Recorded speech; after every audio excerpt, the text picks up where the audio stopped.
सूरजपुर गांव में एक चमकदार और हंसमुख सांप रहता था, जिसका नाम था सरपू।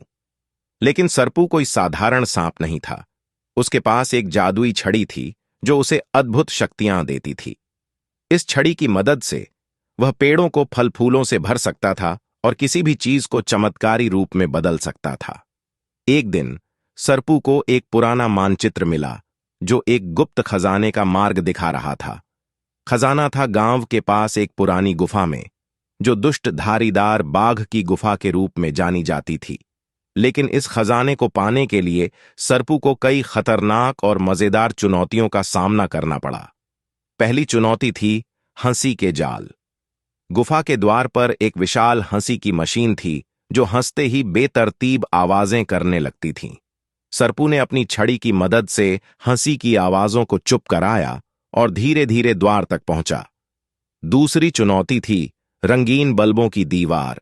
दीवार पर ढेर सारे रंग बिरंगे बल्ब थे जो अगर किसी को छू लिया जाता तो वो बेतरतीब तरीके से चमकने लगते। सरपू ने अपनी छड़ी को इस्तेमाल करके बल्बों की चमक को सही क्रम में सजाया और दीवार पार की। आखिरी चुनौती थी धारीदार बाघ। बाघ एक विशाल पत्थर के बिस्तर पर सो रहा था और उसका गुस्सा जगाने से कोई भी डरता था। सरपू ने बाघ को जगाए बिना उसकी नाक के पास एक मीठी झड़ी बूटी रख दी, जिससे बाघ गहरी नींद में चला गया। सरपू ने गुफा में घुसते ही देखा कि खजाना असली में नहीं बल्कि एक विशाल चॉकलेट का पहाड़ था। उसकी आंखें चमक उठीं और उसने अपने जादुई छड़ी से चॉकलेट को छोटे टुकड़ों में काटा और पूरे गांव में बांट दिया। गांव वालों ने सरपू की वीरता और उसकी मिठास का खूब धन्यवाद किया। सरपू ने महसूस किया कि असली खजाना सभी के साथ खुशी बांटना है।